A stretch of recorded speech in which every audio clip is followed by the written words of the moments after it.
زکات اوس فائدې څه دي؟ زکات سره د انسان مال په گردش کې وي. زکات تا سره د پردي سړي حق نه، دا حرام تا سره حسابېږي که ته خورې، حرام لقمه د خېټې ته روانه ده. د زکات فایده به دی چې الله به د مال زیاتوي. واقعات د دې نه موجود دي. یو دوه واقعات درته صرف ویم. هغه د دارالعلوم دیوبند یو خزانچي و، خو دغه خزانچي نواب و، ډېر زیات مالدار و. یو پیره دی د شپې اوده دی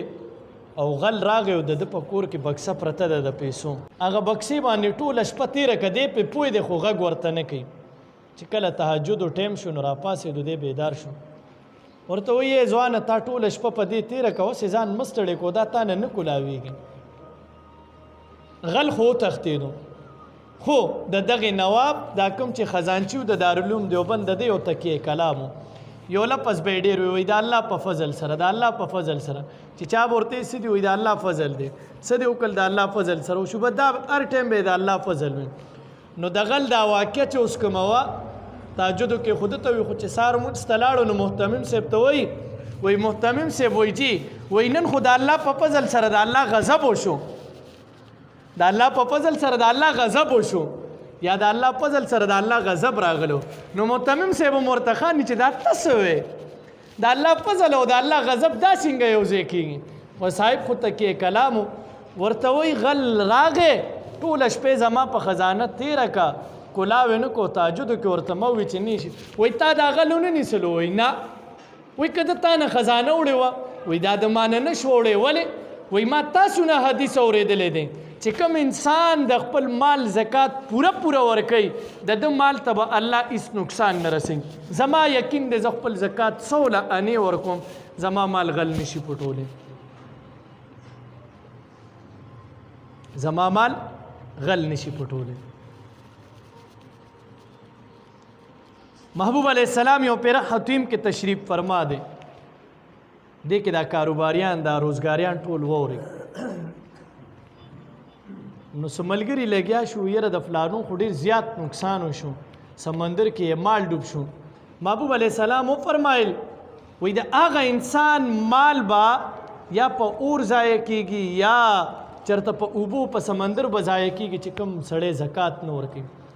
یو عیسائی دا روایت واورېدو. هغه عیسائی وي راشه مسلمان خو نه، خو تجربه خو وکړه که نه، د خپل مال حفاظت لپاره خو دا ګرانه خبره نه ده. په کال کې به 2.5 روپۍ دي په سلو کې زکات ورکوم. زکات ورکول شروع کړل، څه موده تېره شوه نو یو لښکر تلی دی د اوښانو، هغه په لاره کې چالوټ کړو، په هغې کې د ده اوښ هم روان دی. د چې اورېدل ښه نعوذ بالله وایي د مسلمانانو پیغمبر دروغ ویلي دی، زه خو زکات ورکوم. توره یې راوایسته وایي محمد رسول الله پسې ځم قتلو مې نعوذ بالله. چې څه منځه پورې راورسېدو خپل منشي ورته خط راولېږلو. خط چې ګوري په خط کې ورته لیکلی دي وایي ما ته په لاره کې زما اوښ ګوټ شوی دی، زه د قافلې نه رستو پاتې شوی یم او قافله غلو لوټه که خو زموږ مال محفوظ دی. هغه توره په هغه ځای وغورځولو، توبه یې وکړو، کلمه شهادت یې ووایي، اسلام یې راوړو. دا د یو عیسائی عقیده ده. عیسائی د خپل مال په زکات داسې حفاظت کوي. یو زموږ استاد جي پراپرټي خو مې شروع کا، لا خو کال نه دی پوره، کالې پروت دی، ښځه مې وایي زه یې خو نه اچوم، پیسې دي دا خو ګور کفن لدي، دوکان دی دا خو د ضرورت دی. استاد جي په دې به کوم ځای ورکې بلاغ پې وله اوبو ته کې. بجلیګر ملا دی الله وبخي، افریدیانو پیغور درته نه کوم خو هغه ویلی دی، که غوسه کېږئ بیا هغه نه تپوس وکئ لاړ شي. یو افریدی راله استاد ته یې غنم هم راوړه او غنمو کې لاندې روپۍ ایښې وه که 5 روپۍ. استاد ته وایي چې دا واله، چې استاد جي ته یې غشتي دي ټول زکات یې یو ځای کړي. استاد جي په غنمو به څه کوې، په ما یې خرڅ کړه. چې واپس یې ته یې غشتي دي وایي زه ملا مې موټه کولو او د ملا خو دی لکه دواړه مې دوکه کړل، خو اصل کې ځان دوکه کوي. نو په زکات کې به ځان نه دوکه کوو، ښه زکات به ورکړه کوو. اوس په څومره مال ده نو مسایل د زکات یا خو 19 توله سره زر دي. نو زموږ ډېر خلک روچت چې وایي جي 19 توله سره زرو باندې زکات دی. ما سره 19 توله سره زر نشته، ما سره 19 توله سره زر نشته. یاد ساته زموږ په ملک کې د سرو زرو اعتبار نه دی، چاندي ده. 9 توله کالې کم سړي سره شته، یو سره هم نشته. یا به 52.5 توله چاندي ده، نو زما او ستا په ملک کې دا چاندي د سپین زر دی یا به تا سره نقدي وي یا به د تجارت کاروبار سامان دومره وي چې به دې ته رارسي اوس په دې مال به ته زکات ورکې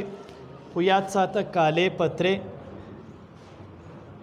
نقدو د پاره کال تیرېدل شرط دي کوم روزګار یا کالې پترې چې تا سره یي دې سره چې ته څومره اخلې شریکې که شپږ میاشتې تېري په دې به ته څه کې اوس زکات ورکې روزګار د یو سړي روان دی روزګار د ټول روزګار قیمت به ولګې په یو کال کې ګرانه خبره نه ده نن خپل دکان ته وګوره د 10 لکو روپو دی به دا 10 لکه روپۍ ستا زکات شو بیا شپږ میاشتې خو به تېرې شي شپږو میاشتو نه بعد چې دی که ورسره څومره اضافه کېږي هغه ورسره را یوځای که د الله په نامه ته زکات ورکړه یو سړی د کورونه دي دی به په دغه کور خو زکات نه ورکوي دغه کور باندې به زکات نه ورکوي په کرایانو یې ورکړي دي د هغې چې کومه کرایي راځي خپل مال سره به یې یوځای کړي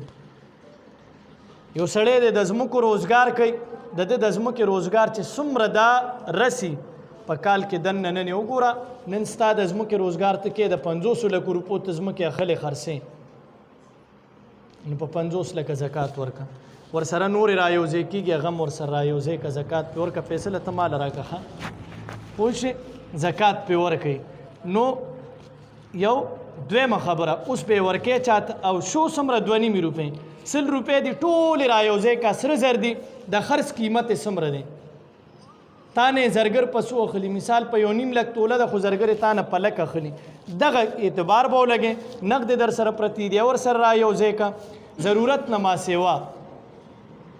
ضرورت نه ما سوا د ضرورت ګاډې ګورې یو وي ښه دا یاد ساته ضرورت ګاډې یو وي نور هسې بیا خپې ورته اوبو ته کوئ ما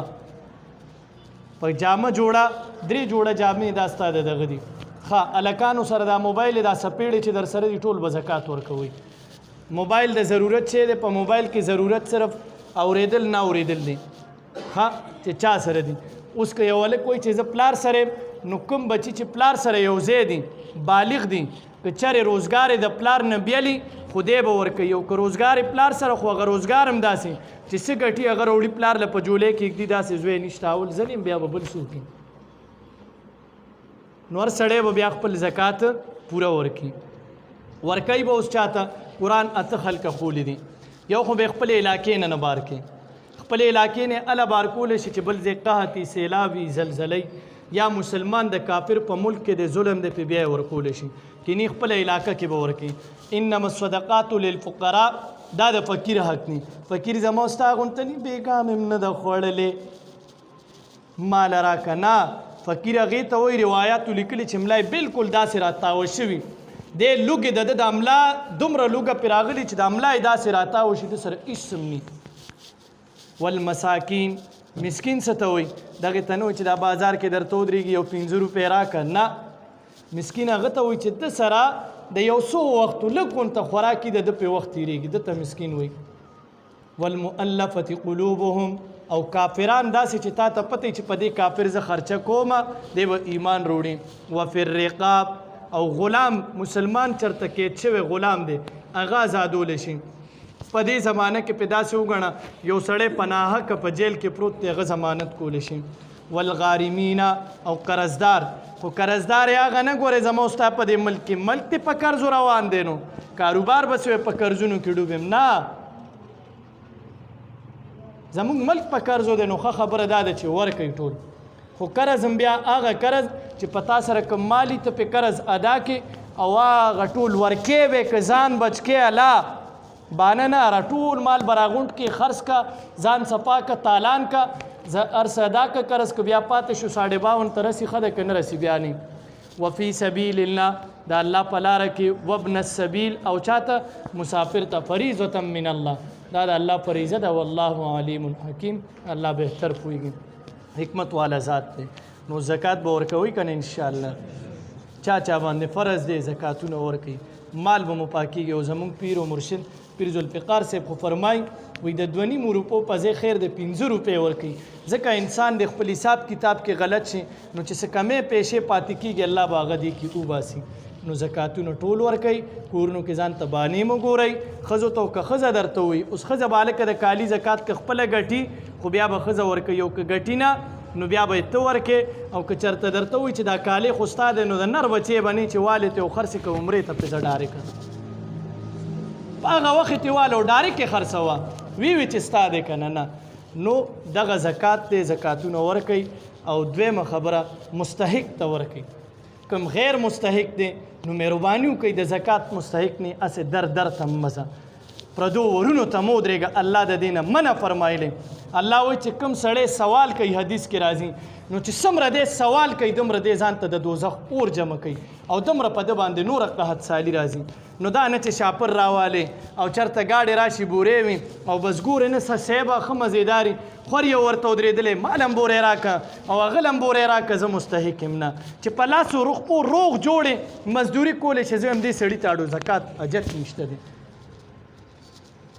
نو مستحق لی ورکوي یو او پوره ورکوي نو زموږ د استاد په قول به عمل وشي مفتي غلام قادر صاحب فرمای وایي که چېرې زکات ورکول صحیح شروع شو او غشتل صحیح شروع شو د دې علاقې او ملک کې به غربت نه وي انشاءالله نو الله دې زموږ نه رضا شي په دې کمو د کوتاو د اول ما ته الله د عمل توفیق نصیب کړي باقي نورو ملګرو ته بیماران اهل اسلام څومره دي خصوصا زموږ د یو ملګري وړه لور ده را پرېوتې ده بېهوشه کومه کې پرته ده دعا ورته وکړي الله دې ورته روغه جوړه کړي څومره بیماران دي موږ پېژنو نه پېژنو زموږ کور کې دي مسلمانانو ته خپلې لاړې دارو ګرځه کریم ربه ضرورتمند حاجتمند څومره دي شرعي حاجتونه ټول پوره کړه الله د زکات صحیح معنو کې ادا کولو توفیق را نصیب کړه الله د ملک نه غربت ختم کړه اسلام غالب کړه کفر مغلوب کړه الله د جمعات آباد کړه او دا کوم میاشت چې را روانه ده په موږ باندې مبارک الله دې ته موږ تر تازه ولره الله د ډاکټر د بانو نه مو ساته د دروغو چټونو جوړولو نه مو ساته د ګردې او د شوګر نه مو ساته الله او په دې کې کرانو کې ناستې نه مو الله وساته او نر او ځوانان مو که ورته تکړه مو که ورته الله یو روژه راته کما حقه نیسلو توفیق نصیب کا عبادت کولو توفیق راته نصیب کا او یا الله هم په کوجه کې هم په روژه کې دا جومات آباد که په مسلمانانو په مونږ باندې زموږ نه رضا شي او یا الله تا ته ګرانه نه ده چې دا مونږ څومره ناست یو دا روژه راله د محبوب علیهم السلام په مسجد نبوي کې نصیبه کا اعتکاف مو مسجد نبوي کې وګرځوه والله خیر حافظ و ارحم الراحمین